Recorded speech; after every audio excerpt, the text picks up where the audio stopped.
Welcome back. In this video, we're going to be looking at getting our basically our sort of game controller working, and also making sure that our borders are working, so that our grid is actually stopping the movement of our pieces here. So just make sure you've saved. I probably should say that at the end of the video, but save it at the beginning here.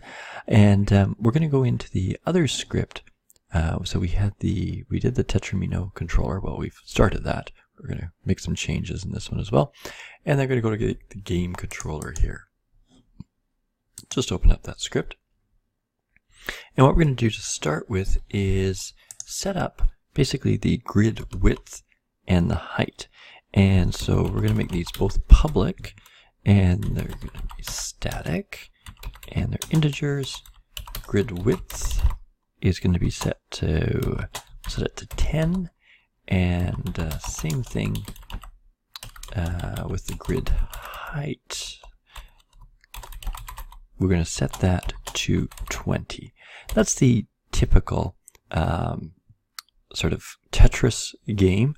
Sort of it's 10 across and 20 in its depth. All right, so those just numbers are set there. And like I said, they're sort of typical ones. Now what we're going to do is something a little bit different. We're actually going to come outside the functions here and create something kind of called a method. And not to get into too much detail, but a method is similar to a function, but not quite the same. I don't want to sort of get into it. We might get into it a little bit more in class.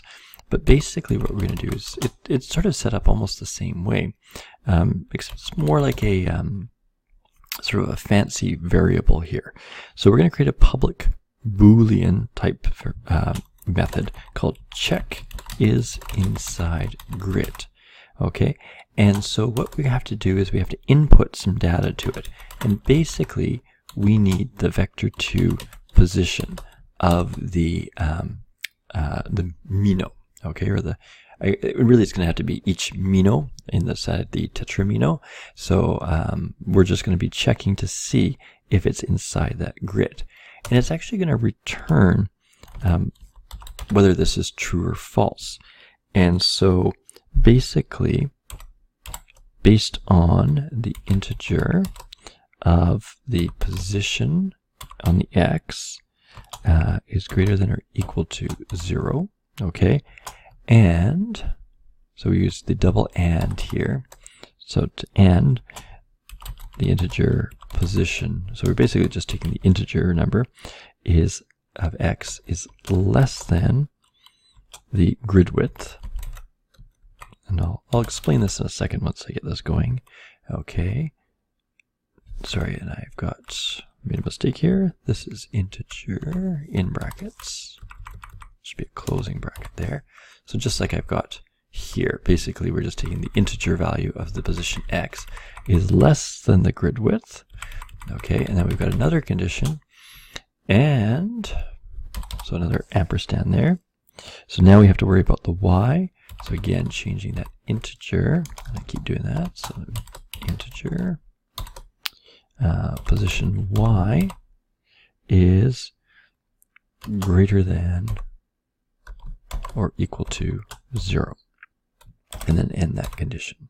So what we're basically doing here is we're running this check is inside grid. So we're going to check if each Mino is inside the grid that we've specified, and basically we're only worried about x and y. That's why it's a vector2.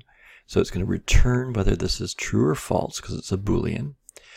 Basically it's going to return true if the position, its integer value of the x is greater than 0, so it's sort of, it's inside the left boundary, and the integer value is less than the grid width, so then it's, inside the right side value, and also that it's the integer value of the y is greater than 0, so it's not below the grid. All right, and so that's the basic idea. We're going to be running this check is inside grid actually from the Tetris04 controller, because we need to see if we can move it anymore. We've done it a little bit in sort of, I think it was with the 2D scrolling shooter.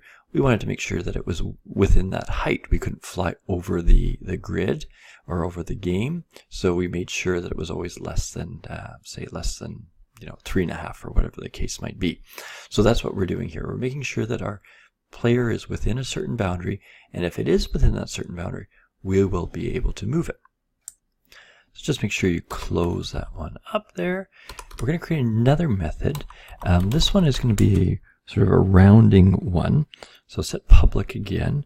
It's going to be vector2. Okay, so it's going to return the x and y. And this one we're going to call round.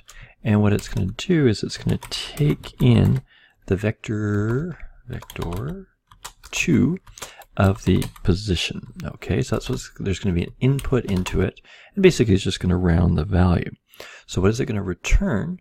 Well, just like we were saying, it's going to return a new vector 2, and that new vector 2 is basically going to be the rounded values. So there's going to be, we're going to take the math function, and we're going to use the round. Okay, and it's going to round what? Well, it's going to round the position x, and let me just see here, then we just need a comma, and we're going to do the same thing, and we're going to round the position dot y. And I think we need one more bracket there just to end that up. Yep, good. And then just close that there. So I think that's all we need here. All right, so basically what we're going to do here is when we call this method, we can round the value. This will just make it much easier to do the calculation. And so we're going to make sure that the x and y values are just numbers. So let's just, or just rounded numbers, no decimal point there. Just save that up, okay? And we're going to have to return to our Tetris04 controller, because we're going to be using these those methods that we've created in the game manager there to sort of influence how this is working here. So here we're also going to create a Boolean. So just let me make sure we're in the right spot. So check user, that's where it ended there. So let's just pull that up. Okay, and just bring this down here.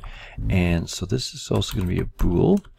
And basically we're going to call it check is valid position.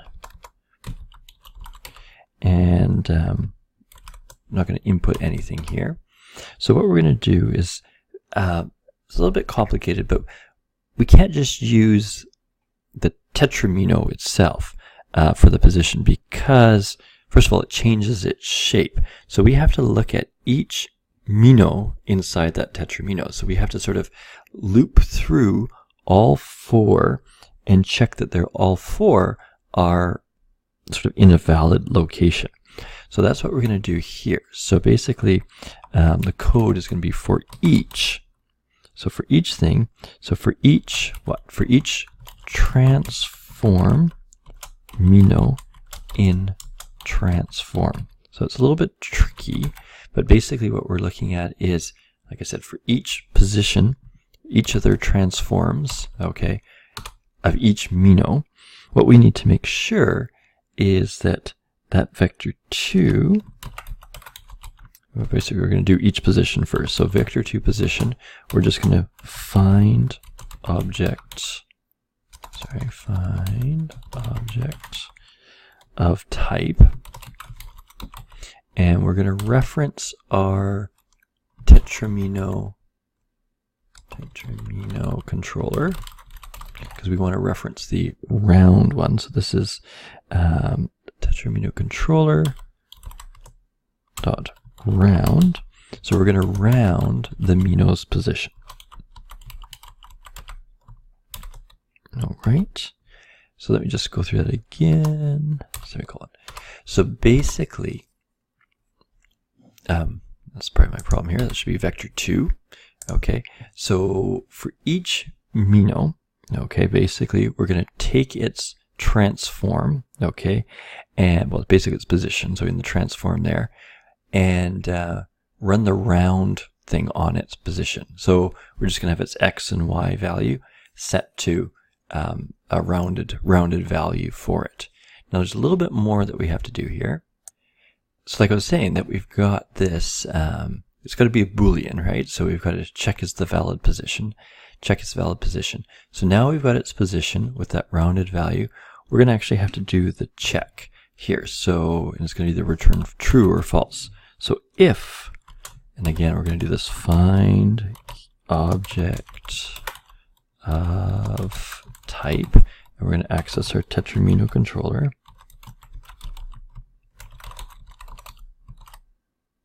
And actually that's, am I making a mistake here? Sorry. My mistake here, this should be game manager, and this should be game manager. We're not referencing itself. That's on the game manager. Okay, sorry. There we go. This one here, we're going to run that other method, that check is inside grid. And we're going to input the position that we've just got from here, okay? If it's false, so basically, if it's not inside the grid, well, we're going to get the whole thing to return false, okay? Else, and we're going to just get out of this, so out of this whole loop, is going to return true. Okay, so the idea here, like I was saying, is, and sorry about that mistake, this should be referencing the game manager script, not the Tetris04, because we are in the Tetris04 controller. What we're trying to do is check to see if each Mino inside the Tetris04 is within the grid. And so what we do is for each one, we basically find its position with a rounded amount, and then we check to see if it's within that grid, okay? And if it does, it returns false, which we're going to use up here in the movement one, okay? If not, it's going to return true, and so basically it's going to let our movement work, okay? So we'll end this video here. I'm just going to make sure, I'm going to save all. And I think part of the problem I was having with this not coming up was because I still hadn't saved this one as well. Okay, so I've got all of them. Let's just go to Unity here and make sure. There's a parsing error on 54. So I'm probably just out a bracket. Let's just see, one. So that closes there. Sorry, yeah, I'm missing just one at the very end here. Okay. Hopefully that was the only error. Game manager, I'm going to check is inside grid. Let's just see here. Check is inside grid. Okay, so it's not, what did I do here in game manager? Check is inside grid. Check is, oh, spelt it with an H. Check. Hopefully you guys caught that before I did. There. So that should clean up all the errors there. All right, so hopefully your code was even better than mine there. And like I said, we'll next look at getting the sort of, preventing us from actually moving or rotating it when the situation requires that it's going to move it outside the grid there. All right, so we'll see you back in the next video.